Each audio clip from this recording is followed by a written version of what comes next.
There comes a point in everyone's life where they've had enough. They've literally just had enough. Like, they don't want anymore. They've had enough. And there are certain positions that individual has, whether they're leaders or they're political leaders or institutional leaders or entrepreneurs, in which there's a lot on the line. I know this as someone who is not the biggest influential person in the world, but I've got 12,000 subscribers on YouTube. And I choose my words a bit more carefully now. Why do I do that? Because when you say something, you've got 12,000 people and exponentially more amount of people based upon if the video starts trending on YouTube, at least, that people can consume. The same thing on Twitter. I have now 5,000 followers on Twitter. When I tweet something, it's actually going to hit some people. And if I tweet something kind of crazy, people are going to react. So when you have an audience and when you have a lot on the line, meaning you don't want to always speak about politics because you have an audience and you kind of don't want, there to be all this tension between you and your audience because they have different political leanings, you stop talking about politics. You just get out of it. Politics is one of those touchy subjects. Religion, another touchy subject. There's a lot of topics that are very touchy because you don't want to engage in the touchiness of them because then your audience will stop touching you. I mean that in the metaphorical sense, like touching your profile picture and touching like and comment, all that stuff. Okay, so what does that mean when you're a billionaire, multi-billionaire, and you have political thoughts, but you're not able to say them? Well, it means, if you're in that situation, which maybe one of you are that's watching it, maybe not, that you keep your mouth shut because it's good for business. You don't say anything about the administration. You don't say if you're Republican, Democrat. You just keep your mouth shut and let shareholders value off the profit maximization, which is what your fiduciary duty is as a CEO or founder of a company in order for the company to thrive and not have any external drama. Well, Jeff Bezos, he does not care anymore. Jeff Bezos does not tweet, and he does not do what I call dunks, which are when you quote tweet. You quote a tweet. Twitter has this feature. Look, I can press quote tweet, and then I can blah, blah, blah, blah, blah, say something that potentially dunks on the person who's also saying something. Well, Jeff Bezos doesn't do that. He really doesn't tweet. Look at this. I mean, he has 4 million followers. He's only following 80. He has 331 tweets. The guy doesn't tweet a lot. Over the weekend, he said no more. So here we go. Joe Biden. You want to bring down inflation? Let's make sure the wealthiest corporations pay their fair share. Bezos dunks. The newly created disinformation board should review this tweet, or maybe they need to form a non-sequitur board instead. Now, for those who don't know, the newly created disinformation board is this thing by the Biden administration where they're going to try to essentially police what people say by making sure it's not misinformation. So they're creating a disinformation board. Raising corporate taxes is fine to discuss. Taming inflation is critical to discuss. Mushing them together is just misdirection.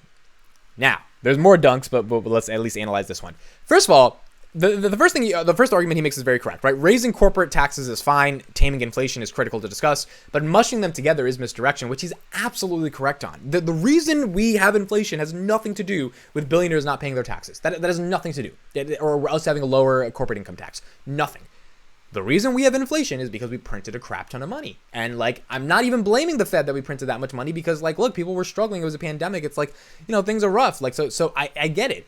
And it's unpredictable and hopefully we get out of this situation. But the idea that, Bezos pays another couple billion in taxes, there's nothing macro or microeconomical about more money to the government that's going to get rid of inflation.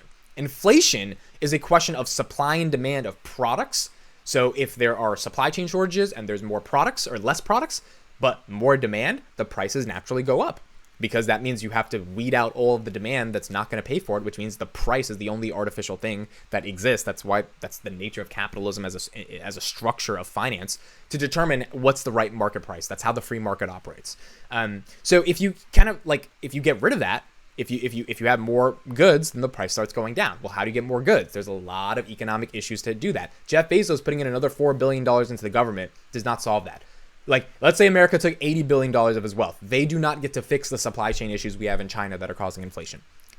In fact, they might just start printing more money. Now, if Biden's point is, well, we get $80 billion from you and then we redistribute it to other people so we don't have to print more money, that still doesn't solve the inflation problem. Because again, inflation has a variety of mechanisms that is associated with it. In fact, you could argue that it makes it worse because then people get used to free money, which is kind of what happened with the unemployment issue back during the COVID time. And then we kept giving unemployment checks, which obviously led to more and more inflation because we had to print that stuff. So if you condition people to just give them more money, that could potentially be a negative byproduct of that as well. I'm not saying these things are an absolute. There's obviously different variations to how this stuff plays out. But taxing people more money and having their money in the federal treasury does not solve supply chains, does not create a stronger system of redistribution of wealth, and definitely doesn't stop the federal government from printing more money.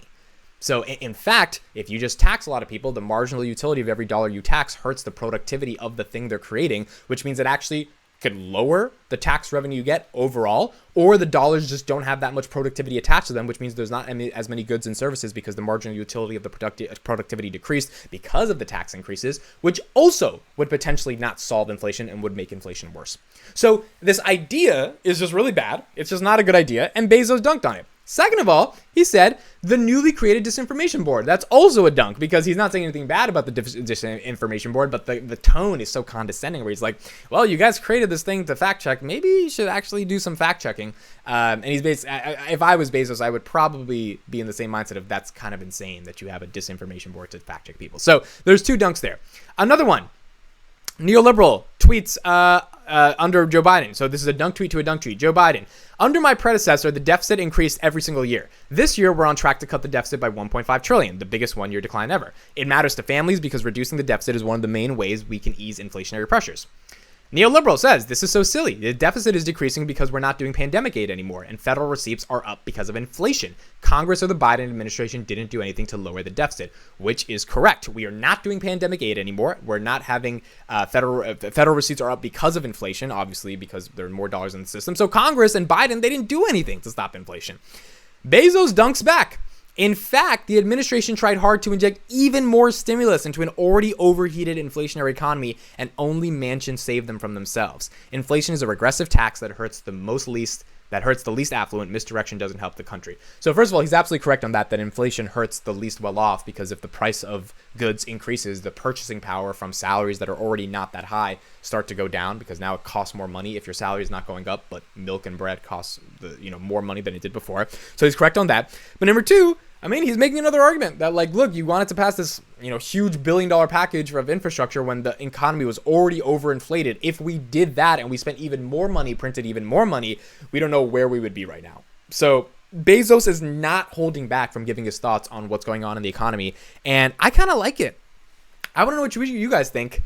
I just went out of focus for a second. I want to know what you like. Do you like Bezos having this, active role of, actually not caring about what he thinks? We've seen Elon, he hasn't cared for years. Bezos is he's the chairman now. He's not the CEO of Amazon. So he's kind of coming out of his shell, and he's like, look, I'm going to start commenting on stuff. But I also think the underlying sort of foundation behind this is that the stock price of Amazon sucks right now. The stock price has been down the gutter. It's almost trading below $2,000. So I think in an inflationary economy, Amazon, which buys and sells stuff at the end of the day, gets hurt really hard. I think Bezos wants to get the message out to people that inflation is not going to be solved by raising corporate taxes. In fact, we need to do a lot broader things so that Amazon as a business can survive, the retail business can survive, and that inflation can go down. And it's not going to be taxing corporations and billionaires. Let me know what you guys think. What do you think about Jeff Bezos having this new ego of communicating to the world in terms of how he tweets? And looking forward to reading your comments. I'll see you guys in the next one. Bye.